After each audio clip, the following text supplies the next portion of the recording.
There is something fascinating about the way empaths and those with more self-focused qualities seem to be drawn toward one another. On the surface, it can feel like the meeting of two completely opposite energies, one so deeply attuned to others and the other more centered on their own needs and desires. And yet, again and again, this connection seems to appear in different forms, leaving many empaths asking why it happens and what it really means.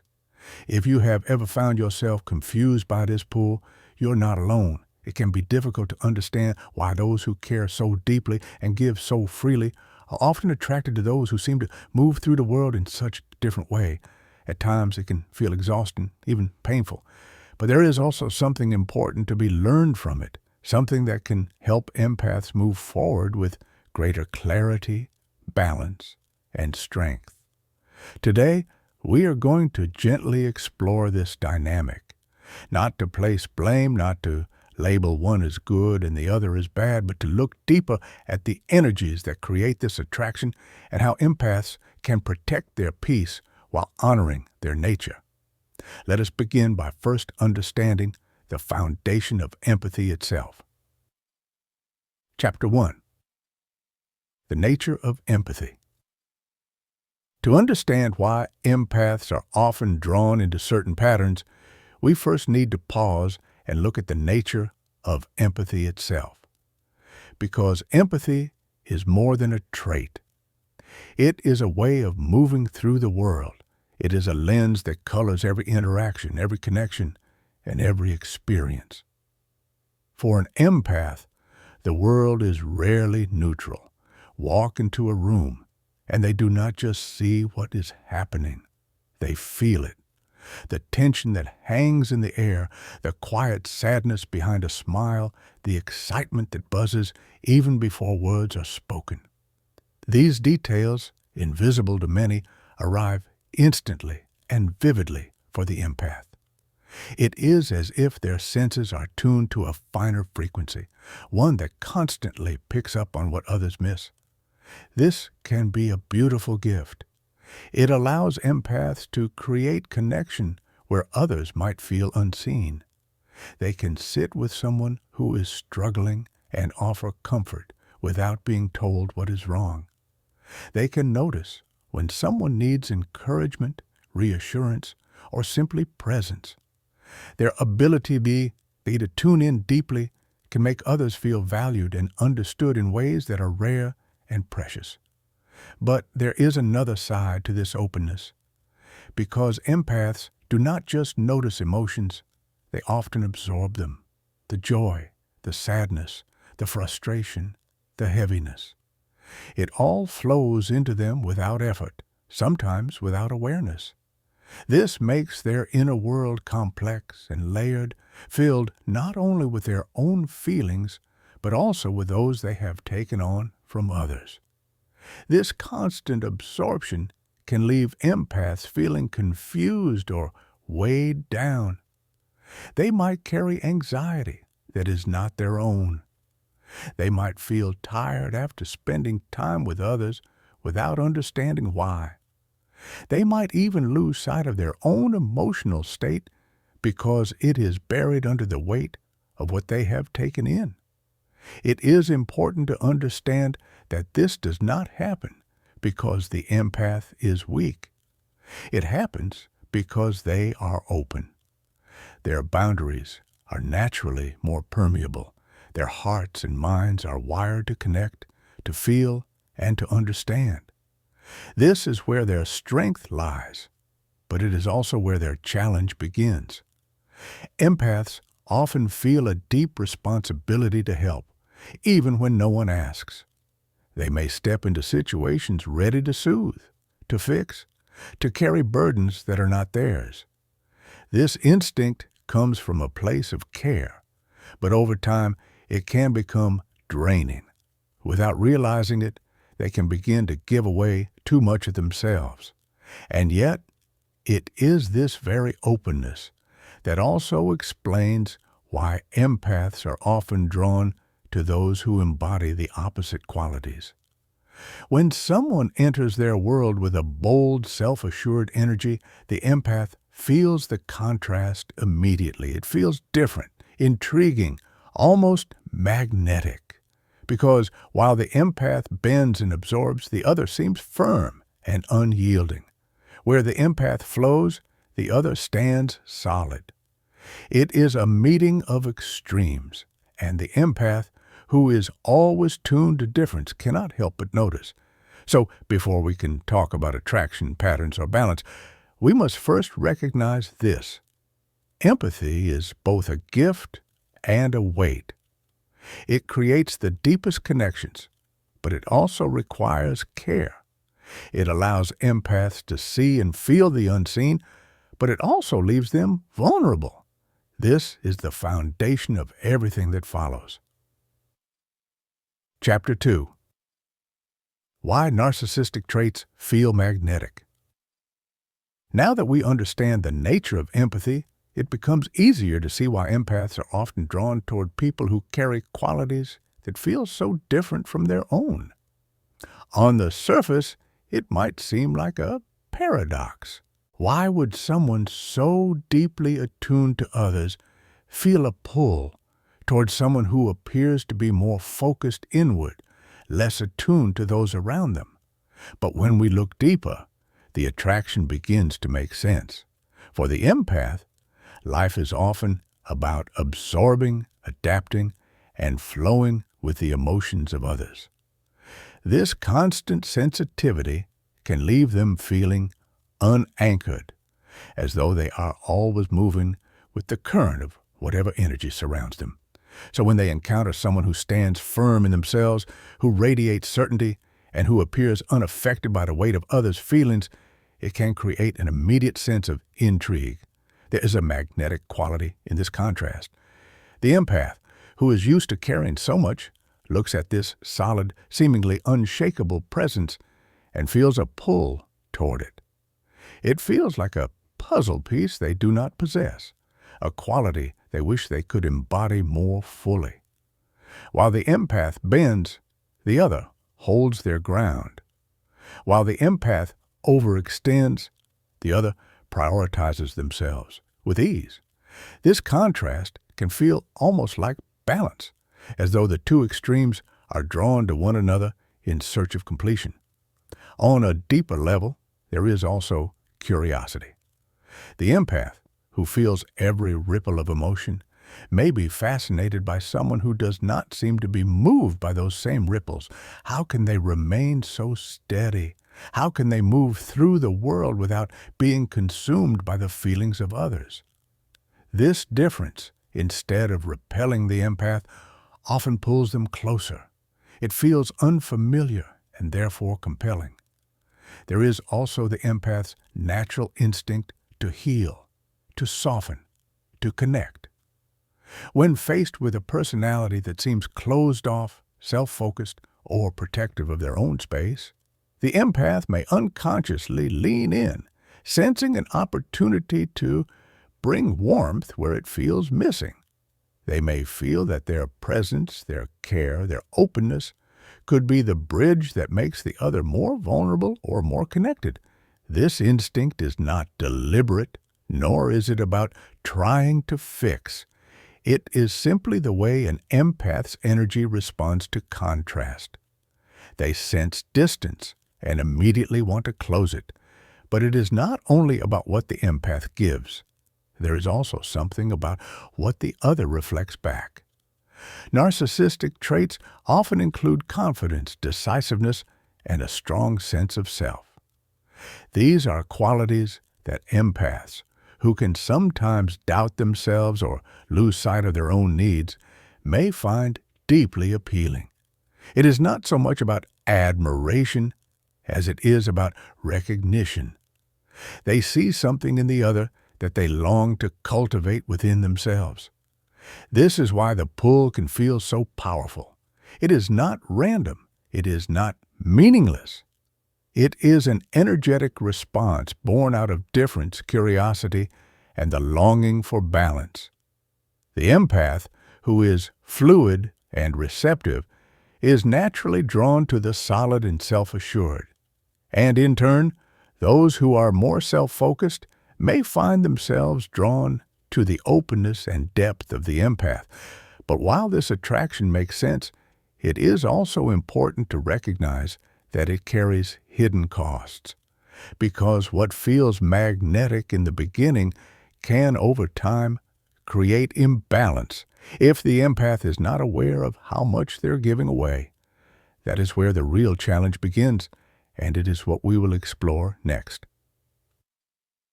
Chapter 3. The Hidden Cost of the Dynamic. At first, the connection between empaths and those with more self-focused qualities can feel fascinating, even energizing. The contrast is sharp, the pull undeniable, and the dynamic can seem almost natural.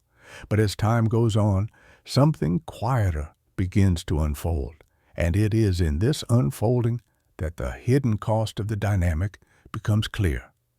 Empaths, by their very nature, give. They give attention, they give presence, they give understanding. It is not something they force themselves to do. It is simply who they are.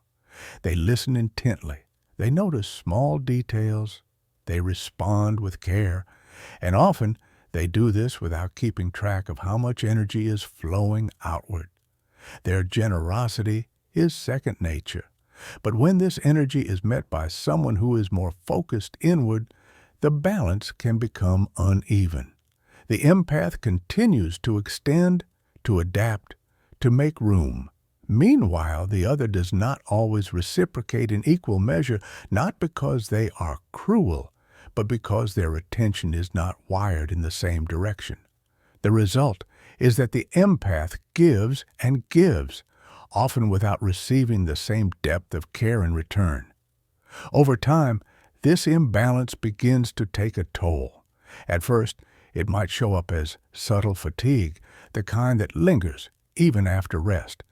Then it may grow into a deeper sense of heaviness, as though carrying emotions that do not fully belong to them. The empath may begin to notice feelings of confusion. Am I tired because of me or because of everything I am holding for someone else? Am I feeling my own emotions or am I still carrying theirs? The weight of these questions is exhausting in itself. And slowly, the empath's clarity begins to blur. When you are constantly giving, constantly adjusting, constantly carrying, it becomes harder to see where you end and someone else begins. The empath's identity, once strong and steady, can begin to feel tangled in the needs and moods of the other. There is also the quiet erosion of self-trust. Empaths, when faced with imbalance, often turn inward and wonder what they did wrong. Did I not give enough? Did I misread something? Should I try harder? This self-questioning can become a loop, and the more they doubt themselves, the more they give, hoping to restore balance that never fully arrives. And then comes the deeper cost, disconnection from the self. Empaths may wake up one day feeling as though they no longer recognize themselves. They may notice that their own needs have been pushed to the background, that their boundaries have been quietly crossed, that their energy has been spent without replenishment. It is a slow process, one that often goes unnoticed until the exhaustion feels overwhelming. This hidden cost is not just about tiredness. It is about the loss of clarity, the loss of balance, and sometimes even the loss of joy. It is about living so much in response to others that the empath forgets to live for themselves. And because their nature is to give, they may not realize the depth of this cost until it has already taken root. But here is the important truth. The empath is not powerless in this dynamic. Awareness of the cost is the very first step toward change. Once the empath begins to notice the signs of imbalance, they can begin to shift. They can learn to give more mindfully, to protect their energy, and to reclaim the parts of themselves that may have been overshadowed. The hidden cost may be real, but it is not permanent. And with awareness, it can become the very lesson that teaches empaths how to protect their strength and honor their sensitivity. Chapter 4. The deeper reason behind the attraction. Now that we've uncovered the cost of this dynamic, the question still lingers. Why does it happen in the first place? Why are empaths so often drawn toward people who seem to carry traits that stand in such contrast to their own? On the surface, it looks like opposites attracting. The empath, open and receptive, feels pulled toward someone who radiates confidence, certainty, and self-focus. But beneath the surface, there is something deeper taking place. It is not simply about attraction to difference. It is about something unspoken within the empath's own inner world. Empaths live with a heightened awareness of others. They notice, they absorb, they adjust. This constant tuning in can leave them searching for something solid, something that feels anchored. So when they encounter someone who appears grounded in themselves, it feels magnetic. The empath sees in them a quality that seems missing within their own life. The ability to hold firm, to prioritize the self, to remain untouched by the waves of outside emotion. But this attraction is not really about the other person. It is about what the empath longs to cultivate within themselves. The confidence they admire, the boundaries they notice, the certainty they are drawn to. These are qualities that the empath is, in some way, seeking to embody. The pull is not a sign of weakness, but a signal of growth. It is the psyche's way of pointing to the balance the empath deeply desires. There is also another layer. Empaths often carry a strong instinct to nurture and to heal. When they sense a lack of warmth or openness in another, their energy moves toward it, almost as if to close the gap. They lean into what feels missing, hoping to bring light to the shadow. This is not conscious. It is an automatic response born out of sensitivity and care. It is as though their very being is wired to move toward imbalance in the hope of restoring it. At the same time, empaths can be fascinated by intensity. Because they live so attuned to emotions, an intense presence can feel like both a challenge and a mystery. They may wonder why the other is so unaffected by the emotional currents that pull them in so deeply. That curiosity can feel almost irresistible, drawing the empath closer, not out of logic, but out of instinct. And yet, this deeper reason is not about fixing or saving anyone. It is about what the empath is learning about themselves. The attraction is a mirror, reflecting back qualities that the empath has not fully embraced within their own life. It shows them where their boundaries are weak, where their self-care has been neglected, where their desire for balance remains unmet. Seen in this light, the attraction is not a mistake. It is a teacher. It shines a spotlight on the parts of the empath that are asking for attention, the parts that want to grow stronger. It is not about fault. It is about awareness. When empaths begin to view the pull this way, the dynamic changes. Instead of falling into patterns of overgiving or losing themselves, they can step back and ask, what is this showing me about myself? What is this teaching me about balance? Where am I being invited to grow? The deeper reason behind the attraction, then, is not about the other at all. It is about the empath's journey back to themselves. It is about learning to hold both openness and strength, compassion and boundaries, care for others and care for self.